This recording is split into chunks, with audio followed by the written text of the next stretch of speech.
Swastiastu. Selamat siang Bapak dan Ibu Guru. Ya, biar nanti nggak muridnya aja ya yang bilang tetap semangat. Ya, pada kesempatan kali ini saya akan menyampaikan suatu diseminasi yaitu tentang budaya positif. Sebelumnya kan ini sudah pernah dulu disampaikan oleh Bu Yoga, CGP angkatan 10, dan kebetulan kali ini saya juga mendapatkan tugas yang sama gitu. Tapi isinya mungkin ada yang berbeda, tidak persis sama. Gitu. Saya mulai saja untuk diseminasi budaya positif. Ya, next Bapak. Ya. Adapun latar belakangnya, kenapa saya itu ditugaskan untuk menyebarkan tentang budaya positif ya, berbagi tentang apa yang sudah saya pelajari di pendidikan calon guru penggerak itu karena adanya suatu peristiwa ya di sekolah gitu, di sekolah yang memang itu kita harus menerapkan disiplin positif itu. Tetapi sebelum kita menuju ke apa yang dimaksud disiplin positif ya, saya memiliki sebuah kegiatan pemantik. Okay. Nah, jadi saya minta tolong dua orang guru untuk maju ke depan. Okay. Dan di sini yang secara sukarela mau maju ke depan.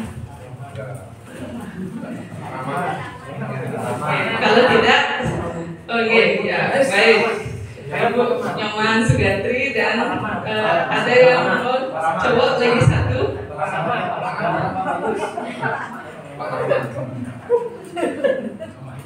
Ya saya mungkin saya tunjuk saja nih. Ya mungkin Bapak Putra Prasetya mungkin.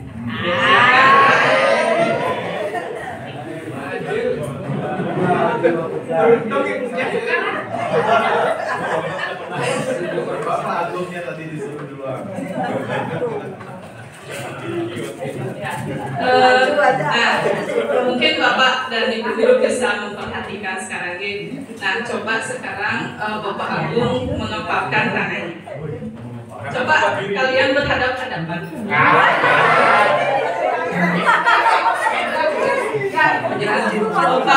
Bapak Prasetya satu ya. Nah, ceritanya di sini ada di tangan Bapak itu ceritanya ada benda berharga. Ya. Kemudian Ibu penasaran kan ceritanya apa sih yang ada di tangan Bapak itu? Mungkin Ibu bisa merayu Bapak Putra yang membuka kepala tangannya. Ya silakan Ibu berusaha untuk membuka tangan Bapaknya. Ada apa sih Pak?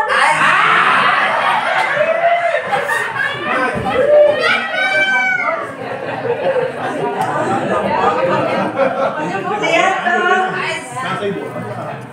sih? Sudah ya. Jadi tadi Bapak Agung mau membuka kepalan tangannya. Ya, silakan Bapak dan Ibu duduk dulu.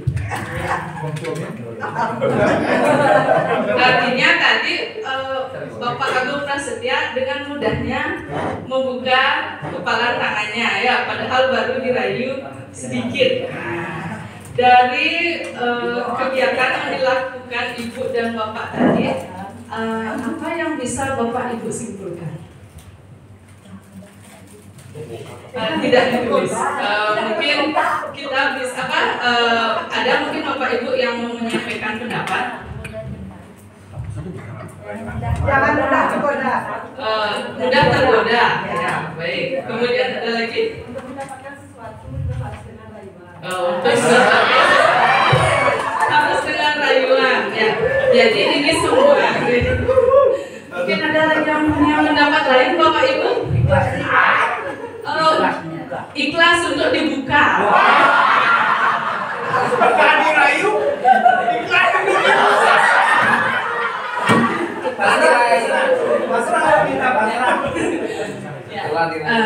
Jadi ini semua ada kaitannya disiplin positif yang akan kita bahas pada kali ini.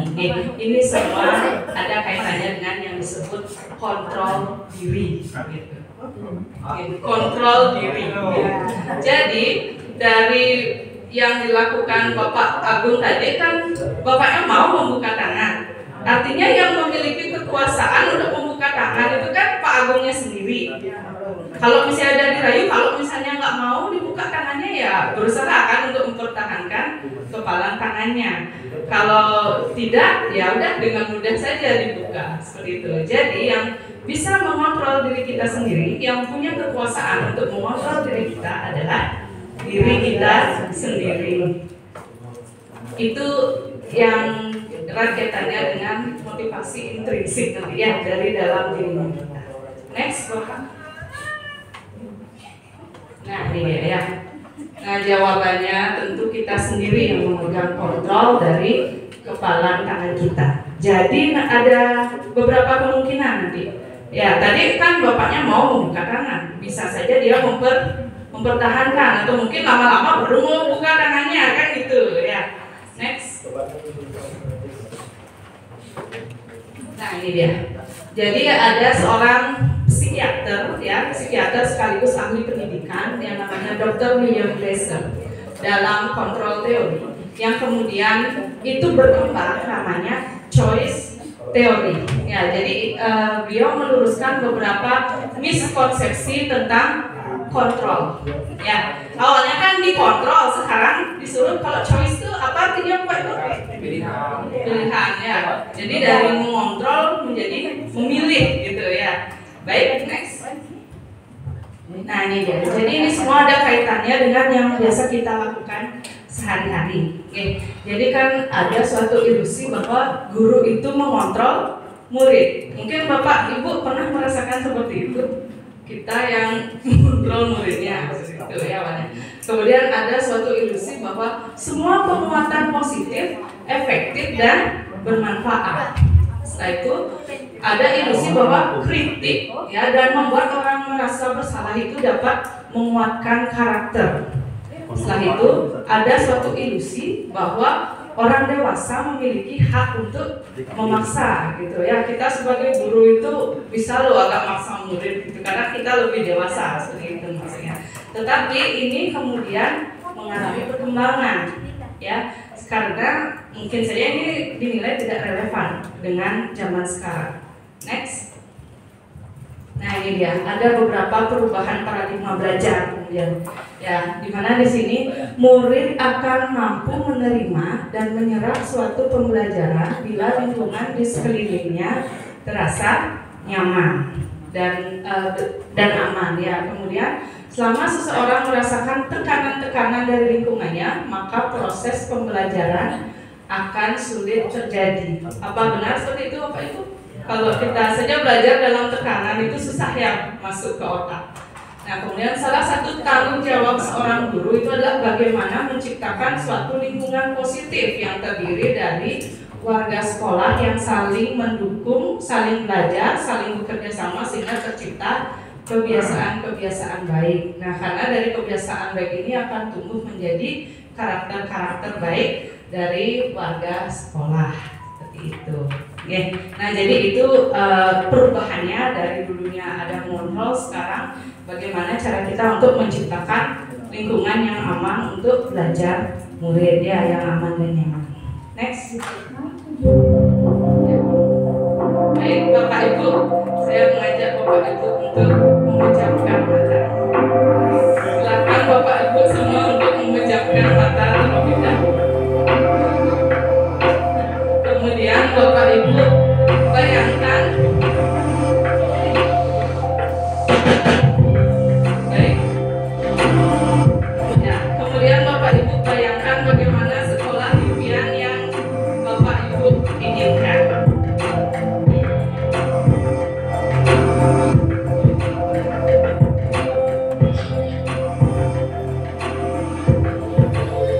Ya, kemudian Bapak Ibu bisa membuka mata Bapak Ibu ya. Setelah itu silakan tuliskan di sticky note yang berwarna pink ya tentang ini Bapak Ibu. Ya, bagaimana suasana sekolahnya yang Bapak Ibu impikan, silakan ditulis nih. Kemudian gurunya kayak gimana bersikap sama muridnya, silakan. Sticky note berwarna pink.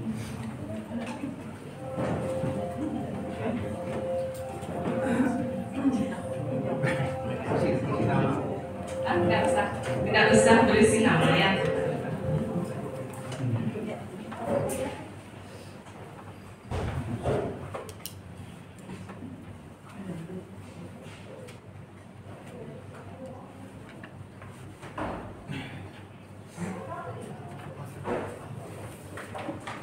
Bagaimana sekolah impian Bapak Ibu?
Ya baik, saya mau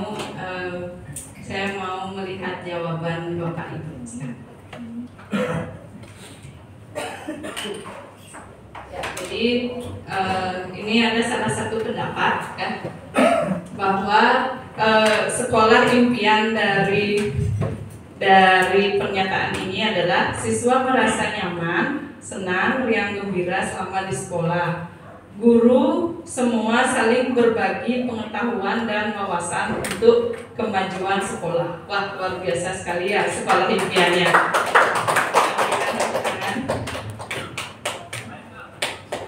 Kemudian dari Bapak Krisnu, bagaimanakah sekolah impian menurut Bapak Krisnu?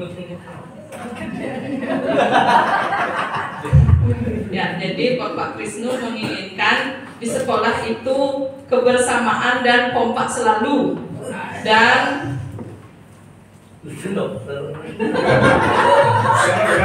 semakin jaya demi anak-anak Spenduker Jaya. Tepuk tangan dulu Bapak Ibu untuk sekolah impian Pak Krisnu ya. Jadi dari tadi saya melihat tentang kekompakan ya, saling berbagi. Kemudian coba dari Ibu sebelah sini coba. Ya. Kalau dari Ibu sebelah sini, suasana sekolah yang saya inginkan lingkungannya bersih, siswanya pintar, senyum, sapa, salam, sopan santun. Suasana kekeluargaan antara kepala sekolah, guru, dan pegawai. Wah, luar biasa sekali ini ya. Jadi siswanya juga prestasi juga harapannya di sini. Ya, berikan tepuk tangan Bapak Ibu untuk pendapat yang sudah dibacakan. Ya. Nah itu tadi tentunya kita itu membayangkan sekolah impiannya kita adalah ya yang bagus-bagus lah ya sekolah. Pokoknya siswanya berprestasi, guru-gurunya kompak, mau saling berbagi dan lain sebagainya. Next Bapak. Ini dia tentang kita masuk ke disiplin positif. Dari tadi di permulaan saya membahas tentang control B yang kemudian itu berkembang menjadi choice theory.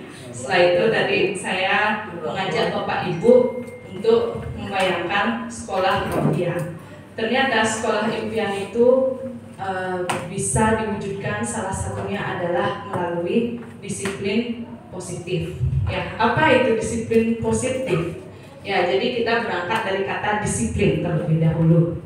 Nah, jadi disiplin itu secara harfiah ya, itu berasal dari bahasa Latin disciplina, ya, yang artinya belajar.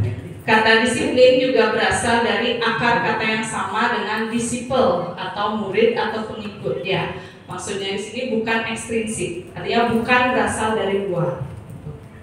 Nah, jadi disiplin itu sendiri, nah ini menurut kesimpulan yang didapat dari Bapak Ki Hajar Dewantara dan Diana Gosson ya namanya. Disiplin itu adalah bentuk kontrol diri yang belajar untuk kontrol diri agar dapat mencapai suatu tujuan mulia. Tujuan mulia di sini mengacu pada nilai-nilai atau prinsip-prinsip mulia yang dianut seseorang. Kita namakan nilai tersebut dengan nilai kebajikan yang universal gitu. Nah, sekarang saya mau bertanya, Bapak Ibu kira-kira tahu nggak apa saja nilai-nilai kebajikan yang universal? Yang Bapak Ibu yakini bahwa itu adalah sesuatu yang mendatangkan kebaikan. Mungkin ada yang memiliki pendapat, silakan Bapak Ibu angkat tangan. Apa itu nilai-nilai kebajikan universal? Contohnya, ya, disiplin, ya, kemudian kejujuran. Ada lagi? Beriman, ya. Tanggung jawab. Bertanggung jawab, betul. Mandiri, betul. Ya, jadi Bapak Ibu, apa yang ada di profil pelajar Pancasila, ya, nilai-nilai profil pada profil pelajar Pancasila yang dimensi-dimensinya itu loh. Berapa ada dimensinya Bapak Ibu? 6, ya. Keenamnya itulah sudah termasuk ke dalam nilai-nilai kebajikan universal. Bapak Ibu masih ingat 6 dimensi profil pelajar Pancasila? Siapa yang bisa menyebutkan Bapak Ibu? Ya, biar nggak anak-anaknya nanti. Mungkin Pak Ketrama bisa.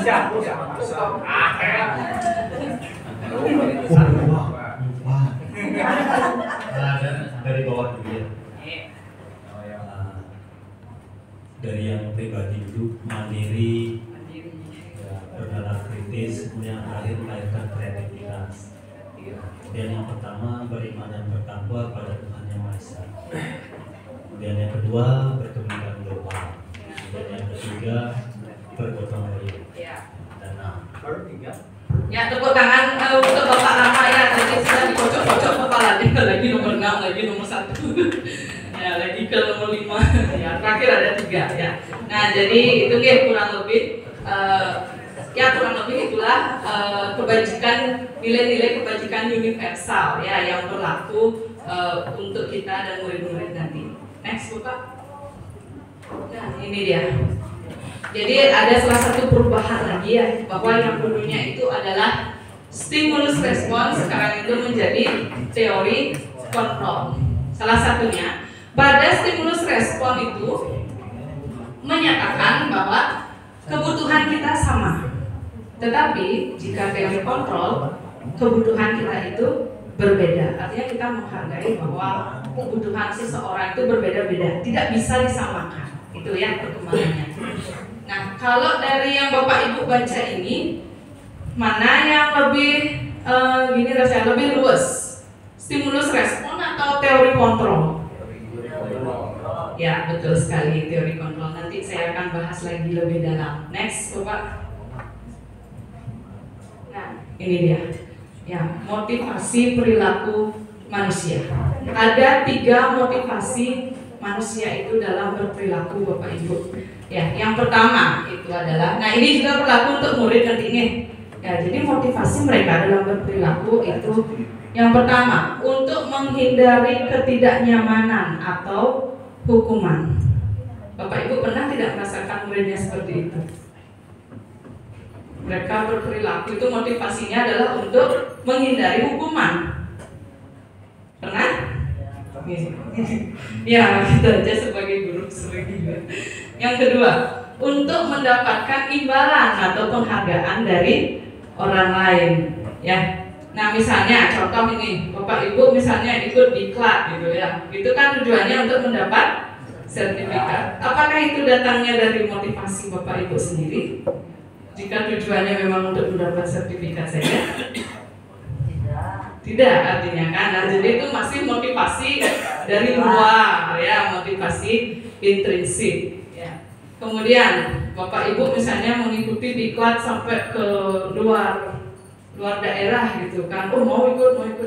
Ya, kan karena misalnya mendapatkan uang transport gitu. Artinya kan motifnya karena dapat uang transport, artinya bukan karena untuk tujuannya kita mengikuti diklatnya itu. Gitu. Next, nah ini motivasi yang paling baik, ya, motivasi yang tingkatannya tertinggi yaitu untuk menjadi orang yang mereka inginkan dan menghargai diri sendiri dengan nilai-nilai yang mereka percaya. Mungkin Bapak Ibu ngerti maksudnya? Jadi biar apa? Dihargai orang lain gitu loh maksudnya. Oke, dihargai orang lain ya. Biar apa yang misalnya nilai-nilai yang berlaku di masyarakat seperti itu ya, nilai yang berlaku. Ya pokoknya agar kita ikut orang banyak seperti itu.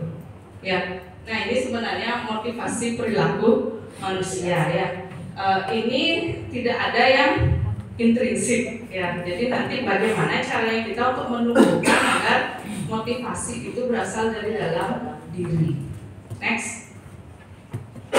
Nah, dari motivasi tersebut ya, kemudian ada datang 3 jenis perlakuan ya. Ini juga diterapkan untuk murid-muridnya kita. Yang pertama itu adalah hukuman, ya. Yang kedua ada konsekuensi, yang ketiga ada restitusi. Nah ini saya contohkan satu aja ya. Misalnya hukuman. Kalau hukuman itu adalah sesuatu yang menyakitkan harus terjadi. Contoh misalnya Bapak Ibu. Misalnya ada muridnya kita yang datang terlambat dan menggunakan sepatu yang salah. Seperti itu. Artinya kan secara aturan sudah melanggar. Sudah melanggar ya, dan juga kita itu memberikan suatu hukuman gitu kan. Kan pastinya kita bertanya terlebih dahulu kan, kenapa salah menggunakan sepatu, kenapa terlambat gitu. Dia memberikan alasan, tetapi kita itu tetap misalnya kamu lepas saja sepatunya, gitu, nggak usah pakai sepatu di sekolah. Nah itu adalah memberikan hukuman ya. Artinya itu menyakitkan untuk siswanya sendiri. Setelah itu ada konsekuensi. Konsekuensi itu sesuatu harus terjadi. Kalau konsekuensi itu misalnya seperti ini Bapak Ibu. Kalau misalnya kalian belum selesai mengerjakan tugas karena libur, nanti kalian salin catatannya 3 kali ya. Nah itu konsekuensinya dia akan menyalin catatan gitu kalau melanggar suatu kesepakatan atau melanggar suatu aturan. Nah setelah itu kalau restitusi merupakan pilihan, ya suatu pilihan. Nanti akan saya bahas lebih lanjut. Next. Nah ini Bapak Ibu perbedaannya. Hukuman itu bersifat terencana atau tiba-tiba. Anak atau murid tidak tahu apa yang akan terjadi dan tidak dilibatkan. Jadi itu hanya satu arah nih, guru menghukum murid seperti itu ya. Sedangkan kalau disiplin dalam bentuk konsekuensi itu dia sudah terencana atau sudah disepakati, sudah dibahas dan disetujui oleh murid dan guru. Umumnya bentuk-bentuk konsekuensi dibuat oleh pihak guru dan murid sudah mengetahui sebelumnya, tapi muridnya tetap melanggar gitu ya, sehingga kalau melanggar aturan apa ininya kan gitu, misalnya bersihin WC kayak gitu, itu adalah bentuk konsekuensi gitu. Sedangkan restitusi ya, ada yang restitusi. Restitusi adalah proses menciptakan kondisi bagi murid untuk memperbaiki kesalahan mereka sehingga mereka bisa kembali pada kelompok mereka. Maksudnya di sini tidak ada yang disakiti dan tidak ada yang tersakiti. Ya, jadi muridnya tuh kalau melakukan kesalahan dia tidak akan merasa minder, tapi dia tetap diterima oleh teman-temannya. Kayak gitu. Baik, next. Dia tadi ya. Nah, selain hukuman ada juga yang namanya penghargaan, Bapak Ibu. Oke. Ada di sini Bapak Ibu yang suka memberi penghargaan? Pasti pernah ya memberikan penghargaan sama muridnya, apalagi muridnya pinter, bisa jawab gitu ya. Tapi ternyata penghargaan itu sama efeknya dengan hukuman gitu ya. Jadi ada penelitian yang ini hasil penelitian dan didapatkan suatu teori yang mengatakan bahwa saat kita berulang kali menjanjikan hadiah kepada anak-anak agar berperilaku bertanggung jawab atau kepada seorang murid agar mempelajari sesuatu yang baru atau kepada seorang karyawan agar melakukan pekerjaan yang berkualitas, kita sedang berasumsi mereka tidak dapat melakukannya atau mereka tidak akan memilih untuk melakukannya. Maksudnya di sini adalah ketika kita memberikan suatu penghargaan, contohnya ada penghargaan karyawan terbaik, ya seperti itu ya kalau di dunia kerja ya, karyawan terbaik itu. Jadi kita tuh sebenarnya secara tidak langsung memberikan mereka itu adalah suatu kondisi yang baik ya sebenarnya, tetapi itu sifatnya hanya sesaat Bapak Ibu. Pas itu aja dia gini kan, pas mau ada penilaiannya dia kemungkinan dia itu baru berperilaku baik akan mendapatkan hasil yang dia inginkan. Tetapi ini tidak memiliki efek jangka panjang. Next. Nah ini, baik penghargaan maupun hukuman adalah cara-cara mengontrol perilaku seseorang yang menghancurkan potensi untuk pembelajaran sesungguhnya. Gitu, ya. Nah menurut Kohn, secara ideal tindakan belajar itu sendiri adalah penghargaan yang sesungguhnya.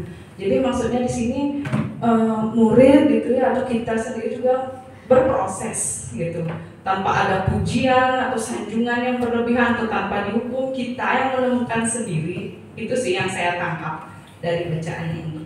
Next. Nah ini dia. Jadi dari penelitiannya Kohn, ada tindakan memberikan penghargaan yang nilainya itu sama dengan menghukum seseorang, Bapak Ibu. Yang pertama, pengaruh jangka pendek dan jangka panjang. Seperti tadi, nih. Jadi penghargaan ya udah pas itu aja dia dapat juara. Setelah itu kan kita tidak tahu performanya seperti apa. Sama kayak murid itu mendapatkan juara umum 1, ya juara umum 1 gitu misalnya. Tapi kita kan nggak tahu apa kemudian yang terjadi pada murid tersebut. Jadi seperti ranking gitu ya, ada perankingan itu katanya kurang efektif. Next. Yang kedua itu adalah penghargaan menurunkan kualitas. Kalau yang penghargaan menurunkan kualitas itu maksudnya begini Pak Ibu. Misalnya kan sekarang ada disuruh menulis berita gitu ya. Jadi berita yang terbaik itu nanti yang akan dimuat di surat kabar gitu ya. Dan kalau misalnya udah berapa kali dimuat di surat kabar, dapat uang. Nah seperti itu. Kan artinya ada itu faktor pemicunya ya. Oh ya nanti dapat uang gitu. Pas itu aja, pas dibilang dapat uang aja nanti akan berperilaku yang terbaik. Setelah itu kita nggak tahu apakah ketika itu nanti nggak dapat uang lagi, apakah nanti akan lagi biasa-biasa aja kinerjanya atau seperti apa. Kemudian ada penghargaan yang tidak efektif. Setelah itu ada penghargaan merusak hubungan. Ya, maksud di sini penghargaan merusak hubungan itu seperti ini. Misalnya ada atasan yang punya karyawan kinerjanya bagus. Kemudian atasan tersebut memuji karyawannya, apalagi memujinya di depan karyawan yang lain gitu, yang memuji secara berlebihan. Oh si A itu, oh si A ini gini ya, kalian semua itu harus mencontoh si A seperti itu. Misalnya ada rekan kerja yang digituin, Bapak Ibu sedikit enggaknya pasti merasa, yogen keterangan pasti gitu ya, rasakan. Meskipun emang ya kenyataannya performanya bagus, tapi kalau misalnya atasan itu melakukan pujian yang berlebihan, apalagi memberikan penghargaan, itu pasti yang lainnya itu emang katanya secara alamiah merasa nggak nyaman ya, tidak nyaman, rekan-rekan yang lainnya tidak mendapatkan penghargaan itu. Gitu. Next, kemudian ada penghargaan mengurangi ketepatan. Setelah itu ada penghargaan yang mematikan kreativitas. Contohnya ya, misalnya kan ada lomba nih, apalagi lomba itu di bidang seni biasanya ya, karena seni itu bersifat tidak objektif, subjektif sih, ada unsur subjektif gitu biasanya. Kemudian kita itu hanya mendapat juara bukan yang terbaik gitu misalnya, sedangkan ketika kita melihat juara satunya kok jelek daripada kita, dia dapat juara satu, nah seperti itu kan kita tuh jadinya males dah ikut ini lagi juga kan, udah berusaha yang terbaik, yang lain udah jelek aman juara. Nah pernah nggak ngerasa kayak gitu? Ya seperti itu misalnya, itu bisa secara tidak langsung mematikan kreativitasnya kita ya. Kemudian ada penghargaan yang menghukum ya, misalnya nah itu seperti yang saya katakan tadi tentang perankingan itu ya, ketika murid yang satunya itu selalu mendapatkan ranking di kelasnya dan yang lainnya itu tidak mendapatkan ranking di 1, 2, 3, pasti sedikit enggaknya murid-murid yang tidak pernah mendapatkan juara itu merasa agak enggan jadinya untuk belajar seperti itu. Sebenarnya sih ada dampak positif dan negatifnya ya tentang perankingan itu. Kalau memang perankingan itu dihapus kan kita tidak setiap 6 bulan ya mengumumkan juara umum seperti itu ya, kita hanya membagikan rapot aja seharusnya kan apabila penghargaan itu menghukum. Nah kurang lebih seperti itu Bapak Ibu. Apakah Bapak Ibu masih mengantuk? Ya kalau Bapak Ibu mengantuk, sekarang kita ice breaking aja ya terlebih dahulu. Oke, silakan Bapak Ibu berdiri dulu ya semuanya.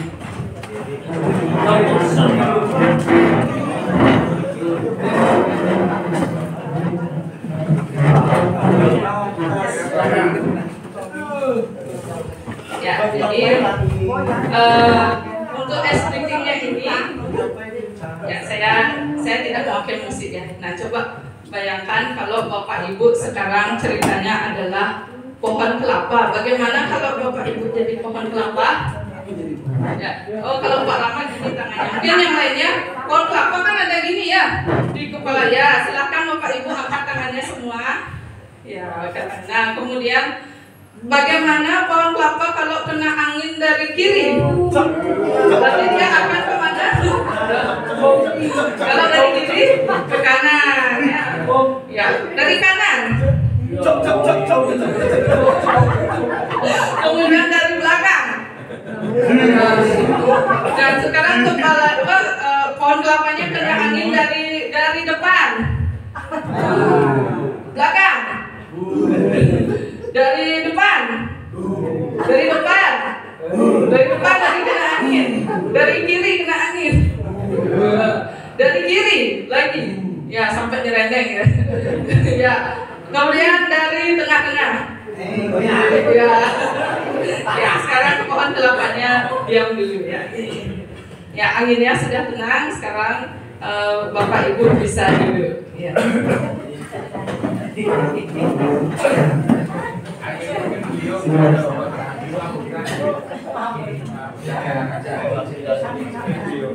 Baik, kita lanjut lagi. Next. Nah, ini dia kebutuhan dasar manusia. Ya, ada berapa Bapak Ibu kebutuhan dasar manusia yang akan dilihat di sini? Kebutuhan.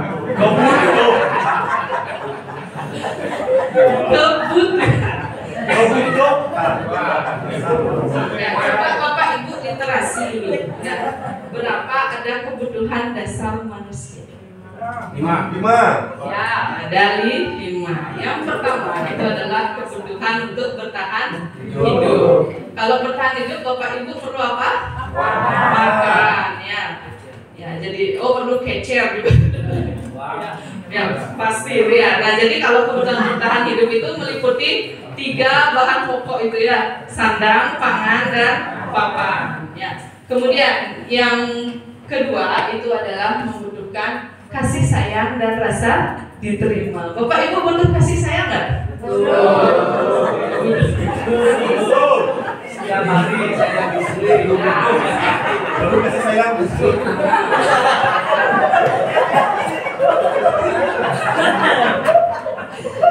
Entah itu disayang sama pasangannya, sama keluarganya, biasa sama lingkungan kerjanya, ya sama seseorang gitu. Bapak nama ya. Nah, Saya edisi.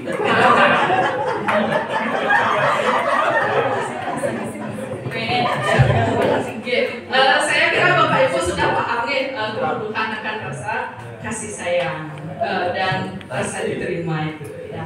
Kemudian yang kedua adalah kebutuhan akan kebebasan ya. Perlu bebas juga Bapak Ibu ya. Kalau tidak bebas nanti dalam tekanan terus. Ya. Kemudian yang keempat itu adalah kebutuhan akan kesenangan atau fun ya. Oke, kan kita itu perlu perasaan yang senang, Happy. ya happy. Kalau gurunya senang, muridnya juga senang, gitu ya. Karena itu ada suatu gini ya, pancaran energi biasanya ya. Ya next, kemudian kebutuhan akan penguasaan.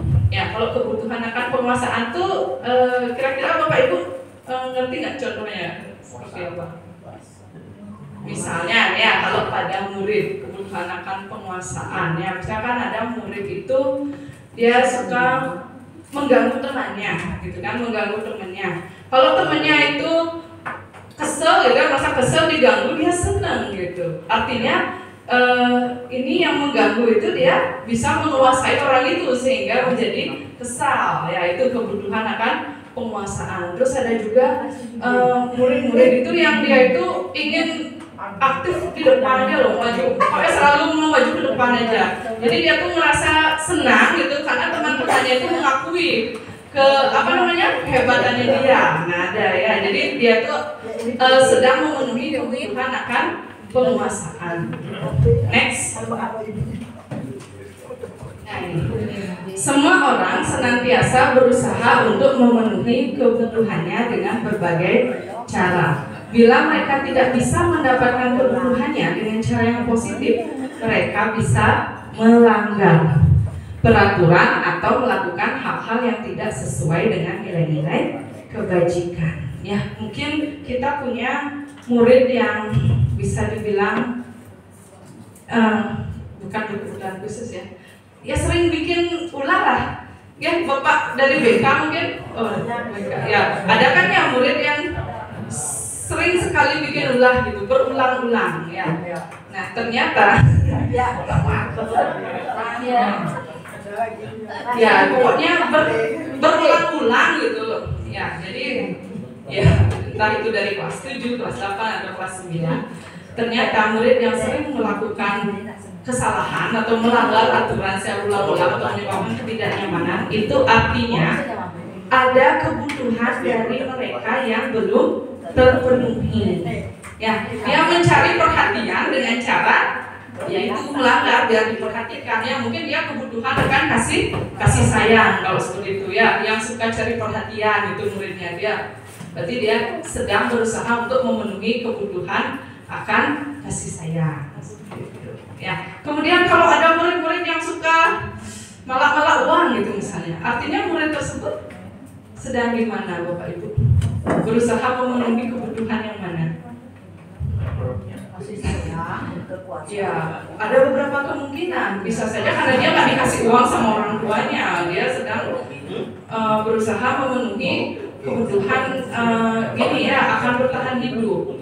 Kemudian yang kedua bisa saja kebutuhan akan rasa kasih sayang ya. Udah dikasih bekal masih juga malah-malahin uang. Apa motifnya sebenarnya kan gitu.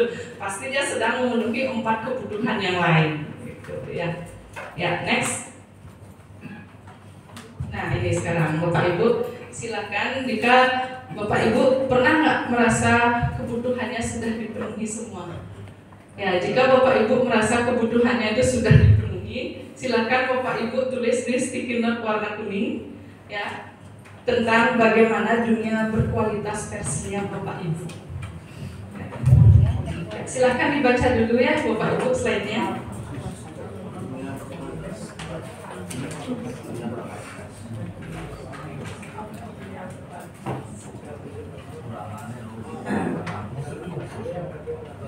Jadi silakan di sticky note-nya ditulis orang-orang yang berarti untuk hidup Bapak Ibu. dan juga hal-hal apa yang terbaik dalam hidup Bapak Ibu yang membuat Bapak Ibu merasa bahagia.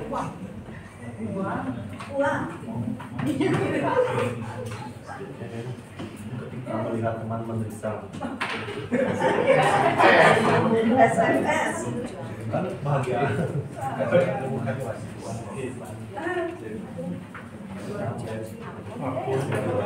Isi channel. Berpikir tak nih.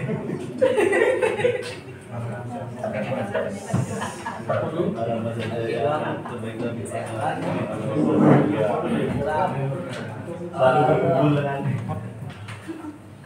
Ya boleh, apa saja boleh Bapak Ibu tulis ya. Yang membuat kebutuhan Bapak Ibu terpenuhi ya. Pertama Bapak Ibu tulis orang-orangnya, orang-orang yang berarti di hidup Bapak Ibu. Yang kedua di bawahnya ditulis hal-hal terbaik dalam hidup Bapak Ibu yang membuat Bapak Ibu merasa bahagia dan terpenuhi. Mungkin habis dapat gini uang banyak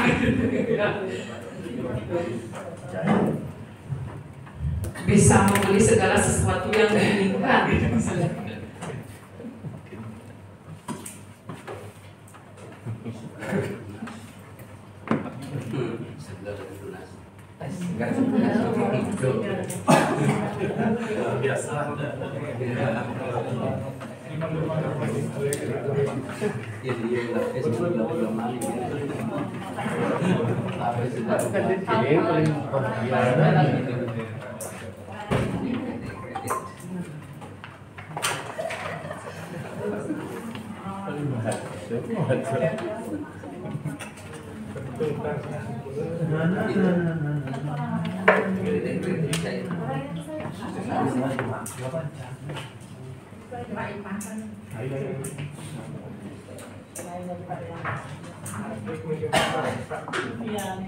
Bang itu, dokternya kerja ke kakak itu. Tidak ada hal lain, makanya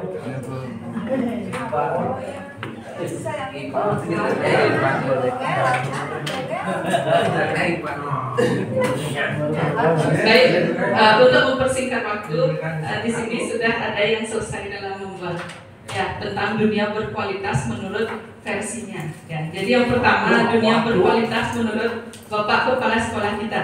Ya, jadi dunia berkualitasnya itu belum selesai. ya saya bacakan saja Bapak, meskipun belum selesai ya.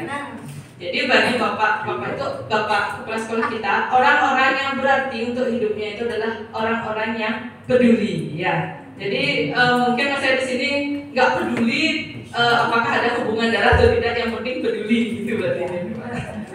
Kemudian hal-hal yang terbaik dalam hidup Bapak yang membuat merasa bahagia dan terpenuhi kebutuhan dasarnya itu adalah kebersamaan. Ya, kebersamaan. Kemudian yang berikutnya ini adalah jawaban dari Pak Ivan ya. Jadi bagi Pak Ivan itu orang-orang yang berarti dalam hidupnya itu adalah Pak Vincent. Ya, saya tidak mengerti kenapa Bapak bisa bilang Pak Vincent. Oh gitu. Ya, berarti Bapak Ivan itu dunianya adalah TikToknya ya, karena menaikkan rating TikToknya sehingga Bapak Vincent itu sangat berarti. karena tanpa Pak Vincent kita tidak bisa masuk sekolah.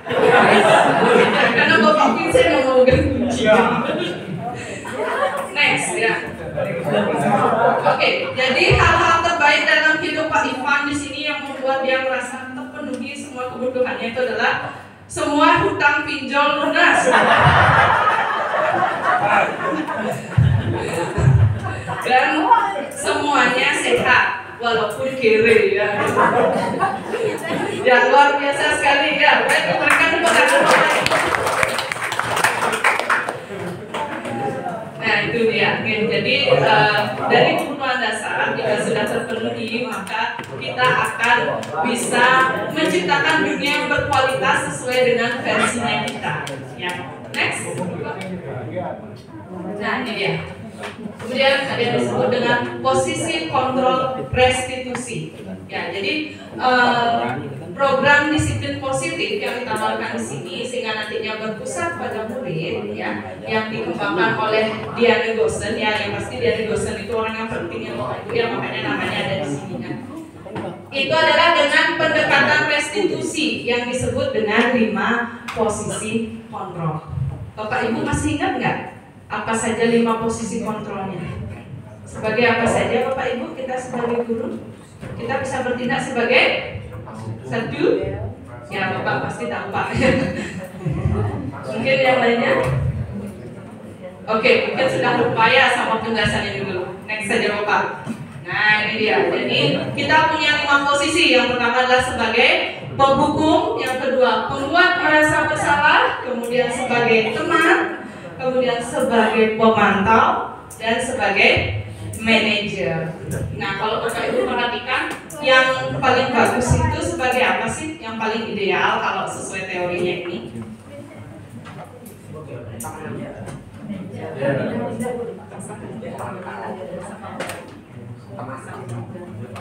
Sebagai apa Bapak Ibu?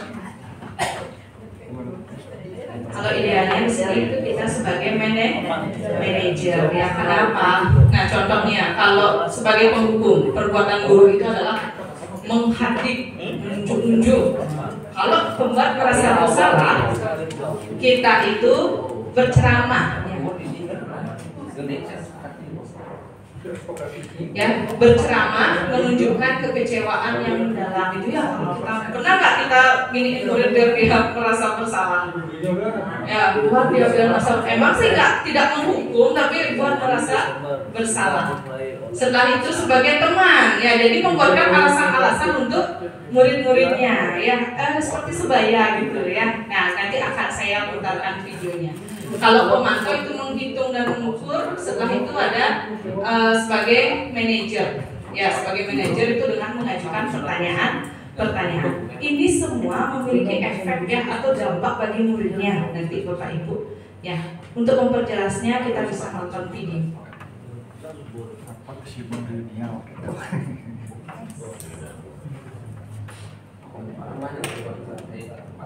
Kita bisa menonton video ini agar lebih jelas.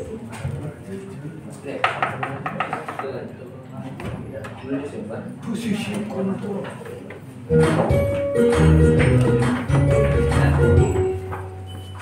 Salam bahagia Ibu dan Bapak guru hebat. Dalam penerapan disiplin positif restitusi, salah satu program yang dikembangkan adalah 5 posisi kontrol. 5 posisi kontrol dalam restitusi adalah proses perjalanan seorang pendidik agar dapat mengenali dirinya. Pada video kali ini, kita akan membahas tentang 5 posisi kontrol yang dikembangkan oleh Diane Gossen dan contoh penerapannya.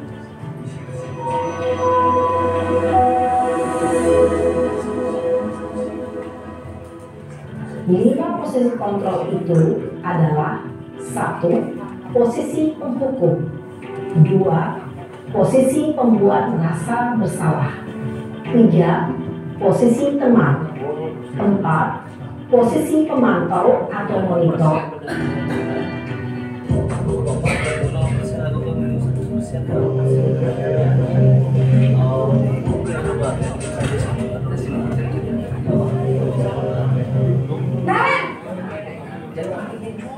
Sini kamu.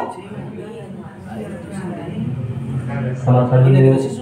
Selalu terlambat. Kamu deh, pasti terlambat. Maaf Bu, saya Apa? Apa coba? Alasan kamu apa lagi? Kapan sih kamu tidak terlambat? Malas sekali ya kamu jadi anak. saya Dasar pemalas. Gak kapok-kapok sih kamu. Sudah berapa kali terlambat? Sana, kamu keliling lapangan basket 2 kali. kenapa saya harus keliling lapangan basket Bu? Kenapa? Kamu melawan ibu. Berani-beraninya jawab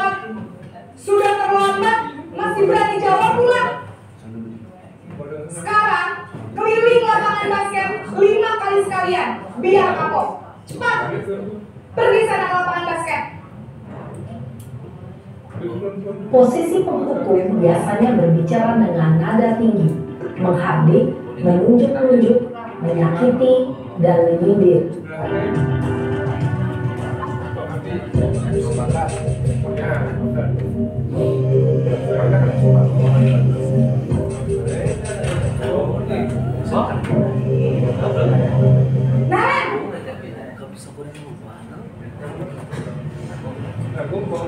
Selamat pagi, Bu.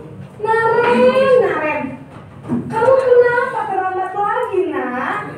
Ya Tuhan, Naren, kamu senang ya bikin ibu susah ya?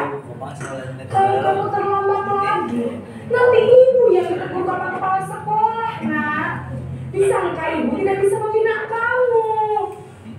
Duh, gimana ini?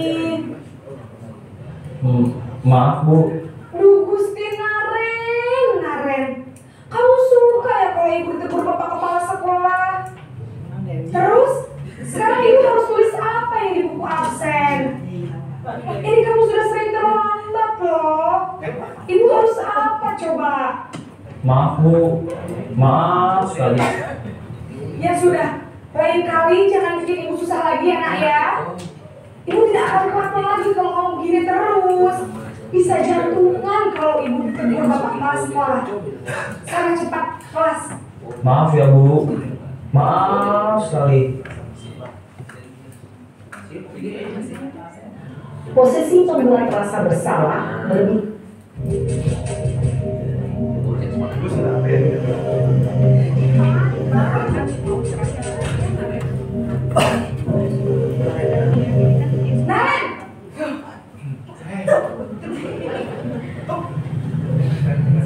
Selamat pagi, Bu.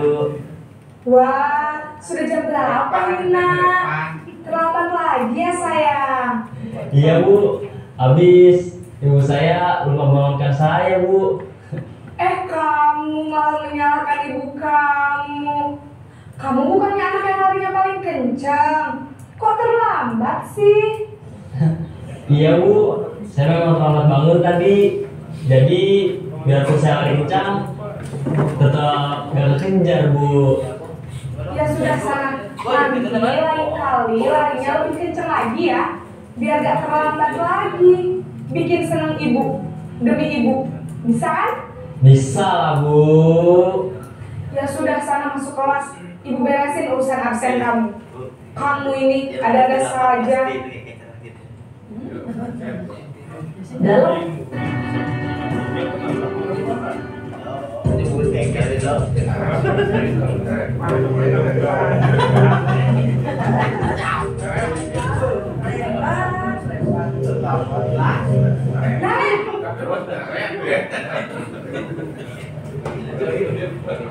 Selamat pagi, Bu. Naren, apa peraturan sekolah kita tentang jam berapa kita harus masuk sekolah, nak? Kita harus di sekolah jam 7, Bu. Iya betul, sekarang sudah jam 7.20. Naren sudah tahu konsekuensinya jika terlambat hadir. Paham, Bu. Saya harus tinggal kelas pas jam istirahat selama 20 menit. Iya benar, konsekuensinya demikian. Jadi nanti jam 9.30 pas istirahat, kamu harus tinggal di kelas, kerjakan tugas tambahan untuk ketertinggalan kamu, ya? Baik, Bu. posisi pemantau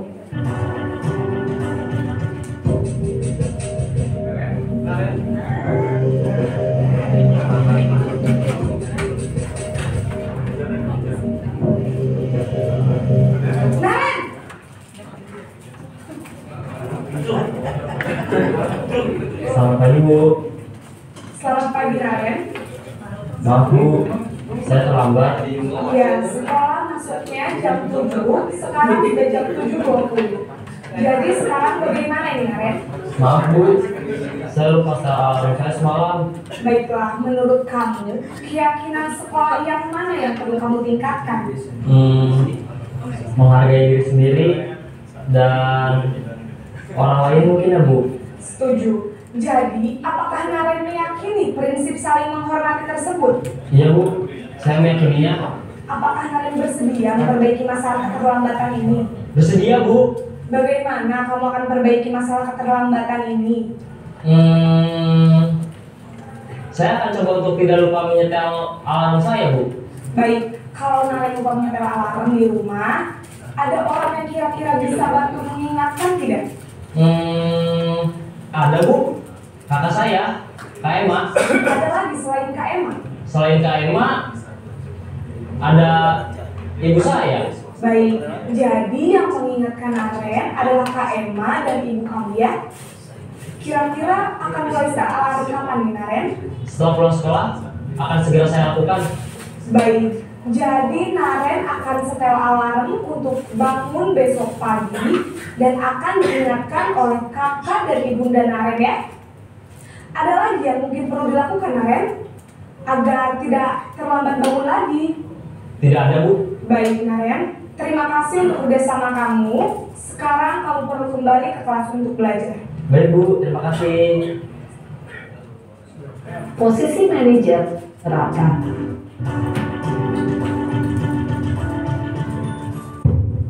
Ya, itu tadi ya cerita tentang Naren yang terlambat sekolah. Jadi ada 5 versi di sana.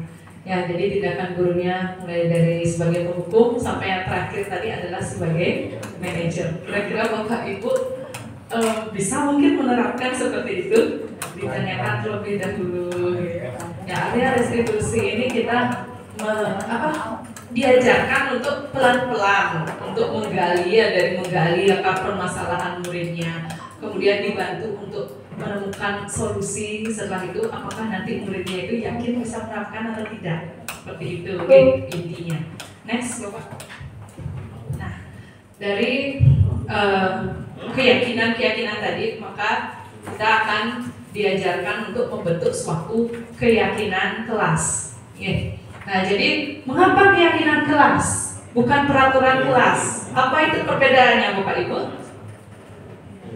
Mungkin Bapak Ibu tahu perbedaan keyakinan kelas dan peraturan kelas? Ya, jadi jawabannya next. Nah, ini ibaratnya Bapak Ibu itu kan ada aturan mengapa kita berkendara harus menggunakan helm, apalagi di jalan raya. Ya, jadi kan itu bukan semata-mata untuk menaati peraturan lalu lintas kan, tapi ada makna yang lebih dalam. Ya, tujuan kita dalam menggunakan helm yaitu untuk keselamatan kita berkendara. Kemudian yang kedua, mengapa kita harus menggunakan masker? Ya, menggunakan masker yang pertama tentunya kita tuh ada alasan yang lebih penting, yaitu untuk keselamatan dan kesehatan. Seperti itu ya Bapak Ibu. Jadi keyakinan itu lebih dari sekedar peraturan maksudnya di sini. Jadi keyakinan itu sifatnya abstrak ya Bapak Ibu. Next. Nah ini dia. Jadi pembentukan keyakinan sekolah atau keyakinan kelas. Jadi keyakinan kelas itu bersifat lebih abstrak daripada peraturan. Peraturan itu kayak tata tertib yang sudah dipajang di kelas itu ya, itu tata tertib kan itu nyata. Kalau keyakinan itu lebih abstrak. Nah kemudian keyakinan itu berupa pernyataan-pernyataan universal. Misalnya kayak tadi ya, mandiri gitu, hormat, disiplin ya. Setelah itu pernyataan keyakinan kelas senantiasa dibuat dalam bentuk positif ya. Jangan ribut gitu. Bisa nggak kata halusnya kalimat kalau keyakinannya seperti apa? Jangan ribut gitu misalnya. Bisa diganti dengan apa? Kontrol mulutnya. Gimana? Duduk dengan tenang ya. Jangan ribut, mungkin mendengarkan ya. Dengarkan dengan baik ya. Dengarkan dengan aktif gitu misalnya. Ya. Next, Bapak. Nah, ini contoh keyakinan kelasnya ya. Misalnya anak kelas 1 gitu, setiap anggota kelas perlu belajar. Mungkin masa di sini jangan malas belajar. Nah, diganti sama setiap anggota kelas perlu belajar, setiap anggota kelas perlu senang dan sebagainya. Kalau yang kelas 5 selalu bersikap positif gitu ya. Jangan ganggu temannya, mungkin gitu awalnya ya pertamanya, tapi mungkin diganti selalu bersikap positif. Senantiasa menjadi diri terbaik seperti itu. Kalau yang kelas 7 misalnya, Kami meyakini, nah kalau dihormat, kami meyakini bahwa sangat penting untuk menghormati semua orang dan barang milik orang lain. Mungkin sebelumnya kata-katanya adalah jangan mencuri gitu ya. Nah diganti sama menghormati semua orang dan barang milik orang lain. Kemudian kalau bekerja, kami meyakini bahwa sangat penting untuk mengerjakan segala pekerjaan. Ya, next. Nah ini kita menuju ke segitiga restitusi ya. Jadi segitiga restitusi itu adalah tahapan untuk memudahkan para guru dan orang tua dalam melakukan proses untuk menyiapkan anaknya untuk melakukan restitusi bernama segitiga restitusi atau restitution triangle. Tadi kan Bapak Ibu sudah nonton ya posisi-posisinya itu. Kan yang paling ideal tuh kalau kita sebagai manajer kan. Nah, untuk sebagai manajer itu dibutuhkan suatu pola yang disebut dengan segitiga restitusi. Apa saja itu? Next. Nah, terus apa? Segitiga restitusi itu dimulai dari tahap yang paling pertama, okay? Itu menstabilkan identitas. Ya, dari menstabilkan identitas. Contoh nih menstabilkan identitas kalimatnya ya. Kalau ada murid melakukan kesalahan, ada pointer. Nah, jadi setiap orang pasti pernah melakukan kesalahan. Misalnya muridnya Bapak Ibu ada bersalah gitu misalnya ya. Dia kasih dia kalimat itu. Setiap orang pasti pernah melakukan kesalahan gitu ya. Gitu. Maksudnya untuk giniin dirinya ya, maksudnya membesarkan dirinya. Jadi itu menstabilkan identitas.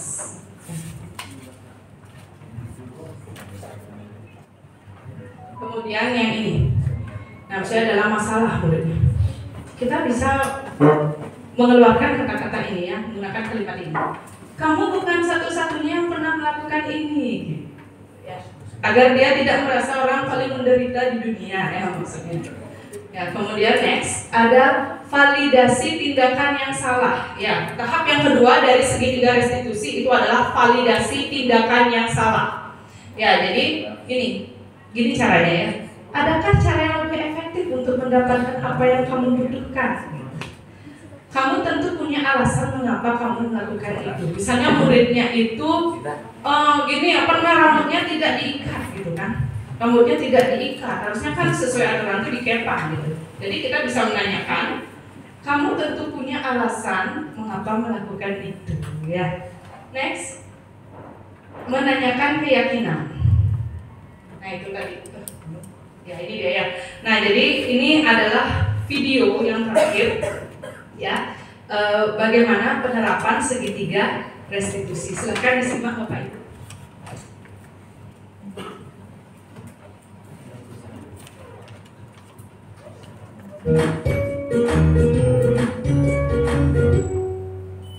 Salam dan bahagia Ibu dan Bapak guru hebat. Pada video kali ini kita akan membahas tentang salah satu program disiplin positif yang diterapkan di lingkungan sekolah yang dikenal dengan nama restitusi.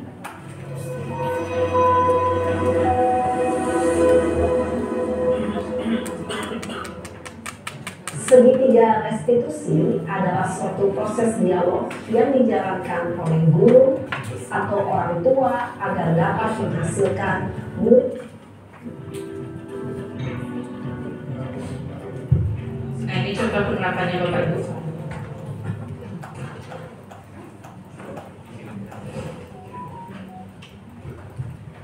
Siang Sarah. Siang Pak. Sudah lama nggak ketemu Sarah? Kenapa hari ini ada di sini? Kesel Pak, kesel banget. Masa aku dikatain tukang fitnah Pak? Ya aku marah lah. Aku balik ngatain Eka di depan kelas. Kesel banget. Oh begitu. Ya pasti kamu marah dan kesal. Bapak juga akan marah apabila ada yang menuduh Bapak seperti itu. Kemudian pada saat itu kamu mau melakukan apa? Ya saya langsung ngatain Eka lah Pak. Kesel banget. Saya bentak-bentak dia depan teman-teman lain. Oh begitu. Pasti kamu melakukan seperti itu karena suatu alasan tertentu, bukan? Iyalah, masa saya diam saja Pak. Ya saya bela diri lah. Masa saya dituduh tukang fitnah? Ya wajar lah. Mempertahankan harga diri itu sesuatu yang penting buat kamu. Untung kamu tidak bertindak lebih gegabah lagi, hanya membentak-bentak. Iya Pak, untung saya masih bersabar dan hanya membentak saja. Sudah gemes padahal, saya pasti bela diri lah. Ya pasti ya, tapi kamu memilih. Baik Bapak Ibu, jadi itu kurang lebih cuplikan video tentang penerapan segitiga restitusi ya. Yang tadi itu baru sampai menstabilkan identitas dan validasi tindakan yang salah. Untuk video selengkapnya nanti akan saya kirim lewat grup ya Bapak Ibu. Mungkin bisa dijadikan panduan nanti, karena kan kita sekarang itu konsepnya adalah tidak boleh menghukum murid gitu ya, jangan marah-marahin murid seperti itu ya. Nah jadi nanti saya kirimkan videonya ya, kemudian saya lanjut lagi sedikit untuk sesi diskusi. Apa Bapak Ibu ada yang memiliki pertanyaan? Pas? Oke, baik dari Bapak Mas. Terkait dengan 5 posisi kontrol tadi kan dibilang yang paling ideal itu posisi kontrol manager. Jadi menurut yang memiliki pendapat yang pribadi, kita lihat situasi, memungkinkan nggak kita menerapkan Ika pada sebagai posisi kontrol sebagai manajer. Sama dengan begini, di sekolah luar biasa, memungkinkan nggak? Mungkin. Di sekolah militer, memungkinkan nggak? Cocok nggak? Nggak cocok. Jadi lihat situasinya. Gak mungkin di SLP itu menerapkan posisi kontrol manager. Pasti dia posisi kontrol sebagai teman. Ya, lihat situasinya. Kalau menurut dia sendiri dengan kondisi kita yang seperti ini, posisi kontrol pemantau lah yang lebih optimal kita lakukan.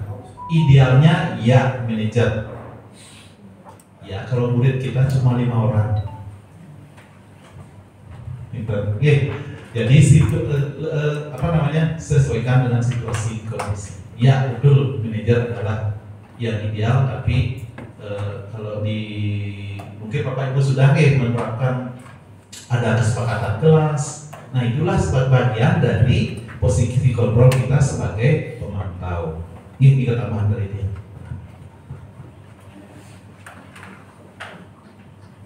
Ya, baik, terima kasih masukannya dari Mas Pak. Ya, artinya kelima posisi yang tadi sudah saya jelaskan itu tetap menyesuaikan dengan situasi dan kondisi.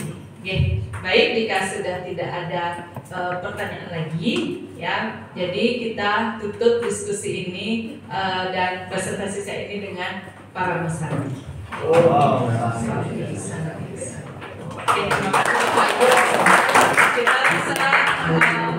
Berikut adalah hasil pengisian dari sticky note yang telah dibagikan kepada peserta pengimbasan budaya positif, dan di dalam tulisan ini berisi komentar-komentar mereka terhadap apa yang telah saya sampaikan dalam game tersebut.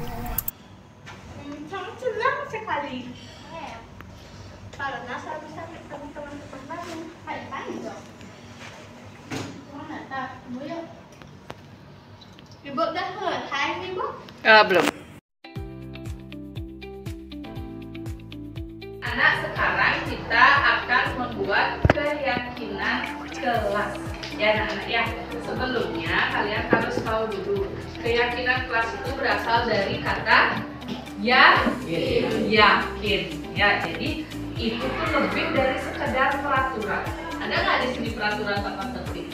Ada ya nih, peraturan tata tertibnya. Kalau tata tertib di sini salah satunya Ibu bacakan. Siswa yang datang terlambat tidak diperbolehkan langsung masuk kelas, melainkan harus melapor pada petugas piket atau guru wali. Kan itu artinya kalian tidak boleh datang terlambat. Itu namanya tata tertib. Kalau keyakinan kelas itu tuh lebih dalam maknanya anak-anak.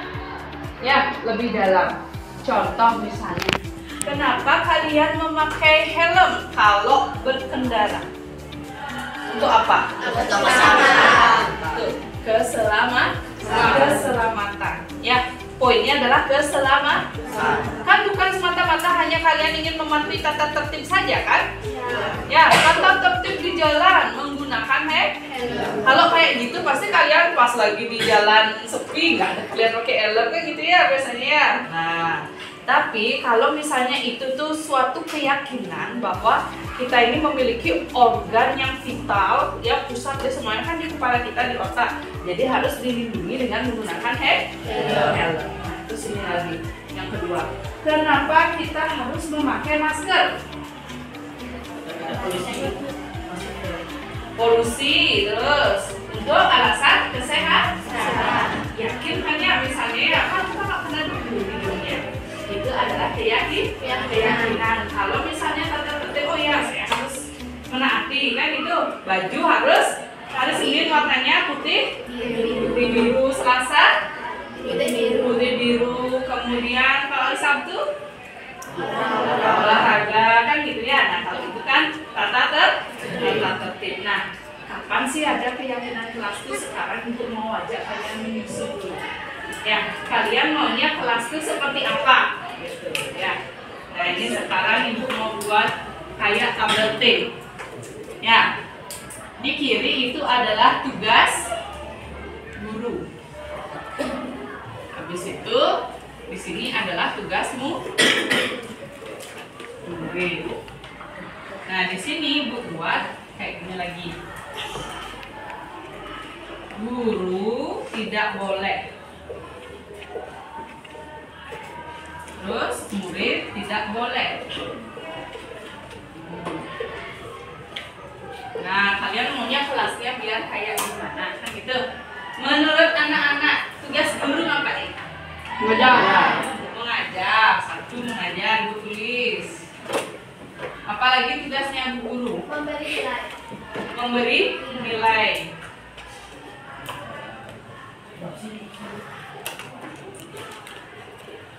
Ada lagi tugas ibu? Absen. Mengabsen siswa.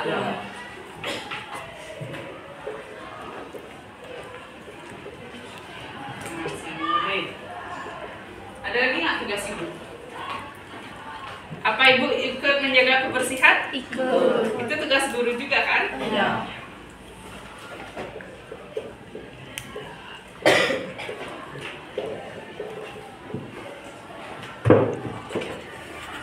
Nah, sekarang tugasnya anak-anak apain? Belajar. Apa lagi? Ya, mendengarkan dengan baik.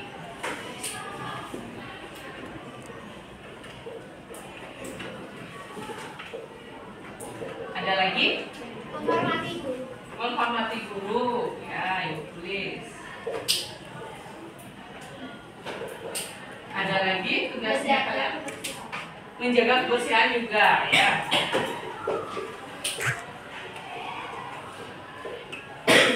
Kebersihan. Nah, sekarang guru tidak boleh, ibu nggak boleh ngapain? Memukul siswa. Oh, memukul siswa boleh. Memukul murid. Terus tuh, ibu nggak boleh ngapain lagi?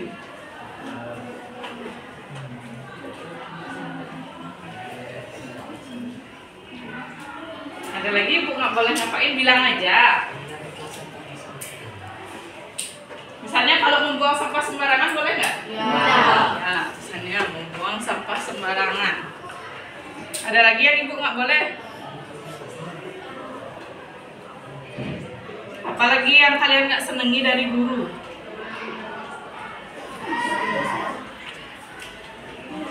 Apalagi yang kalian nggak senangi? Ini namanya curah pendapat.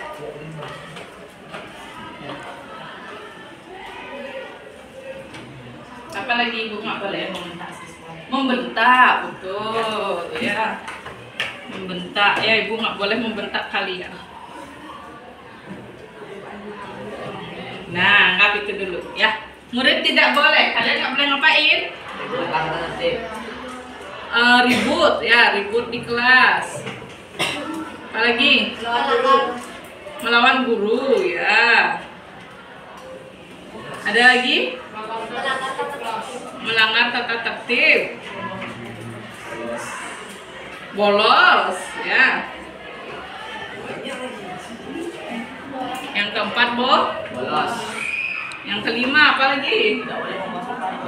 Membuang sampah sembarangan, termasuk di kelas, ya. Membuang sampah sembarangan, apa lagi? Datang terlambat.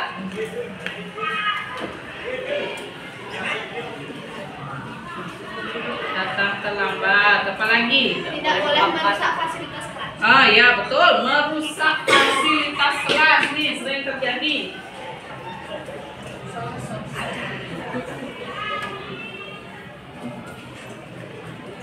Nah, ya. Nah, itu tadi yang tidak boleh, kira-kira segitu ya.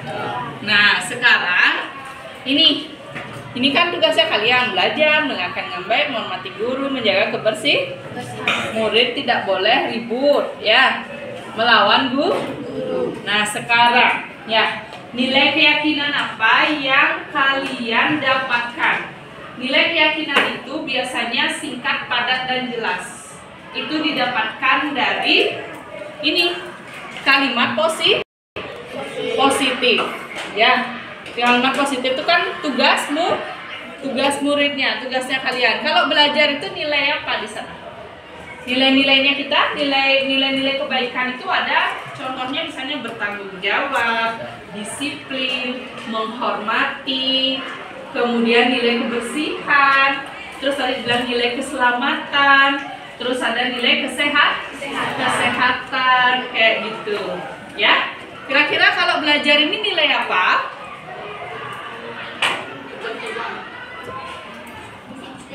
Disiplin, betul. Ya, nomor 1 disiplin. Yang nomor 2, kalau mendengarkan dengan baik itu apa? Hormat kan ya, masuk hormat, menghormati orang. Kalau siapa dengar itu Pak hormat. Ya, berarti di sini adalah nilai hormat. Terus kalau menghormati guru juga nilai hormat. Kalau menjaga kebersihan nilai apa? Nilai kebersihan ya. Karena kebersihan itu pangkal dari kesehatan. Ini adalah nilai-nilai yang sudah kalian dapatkan dari rumusannya kalian tadi. Ya, sekarang kalau ini murid tidak boleh, kan itu kita ubah sekarang jadi kalimat positif. Coba.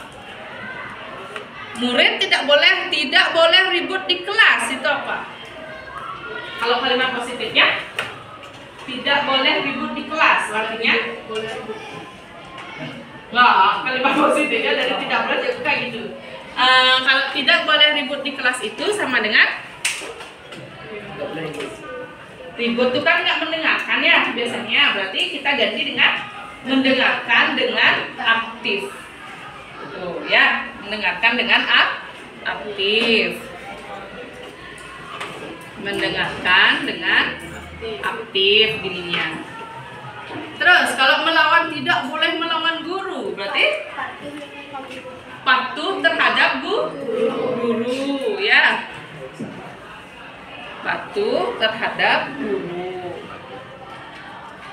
Terus ini tidak boleh melanggar tata tertib. Mematuhi tata tertib, betul. Mematuhi tata tertib. Tidak boleh bolos, ayo. Datang tepat waktu ya. Atau ya boleh ya datang tepat waktu.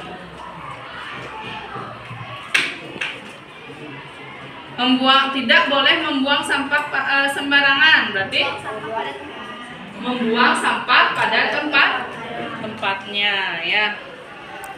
Lebih ke menjaga kebersihan gitu ya, lebih positifnya menjaga kebersihan. Kemudian tidak boleh datang terlambat, sama ya, datang tepat waktu. Kalau tidak boleh merusak fasilitas kelas, menjaga fasilitas kelas ya. Fasilitas kelas ya. Jadi keyakinannya kalian adalah mendengarkan dengan aktif, patuh terhadap guru, mematuhi tata tertib, datang tepat waktu, menjaga kebersihan dan menjaga fasilitas kelas. Itu berarti ya dirinya ya keyakinannya kalian yakin menjaga fasilitas kelas. Nah sekarang nilai apa sih yang ada di keyakinannya kalian? Mendengarkan dengan aktif itu nilai apa? Hormat, betul, hormat. Kalau patuh terhadap guru nilai apa? Hormat juga sama. Mematuhi tata tertib, disiplin, betul. Datang tepat waktu, disiplin. Menjaga kebersihan, kebersihan dan kesehatan ya. Menjaga fasilitas kelas, menurut kalian apa? Menjaga fasilitas kelas, tanggung jawab ya. Ya ini ya nilai-nilai yang kalian yakini. Kalian percaya dengan nilai disiplin? Percaya. Bagus nggak itu buat kalian? Bagus. Kalau kebersihan kelas dijaga? Bagus juga. Gimana usahanya kalian? Tidak membuang sampah. Ini di bawah ada sampah nggak? Ibu lihat masih ada kertas berserakan itu ya di bawah. Ya anak-anak ya, baik nanti ya lagi sebentar kalian buang sampahnya dulu baru kita mulai belajar ya. Nah sudah ya anak-anak ya sampai di sini dulu ya kita merumuskan keyakinan ke kelas. Ya tepuk tangan.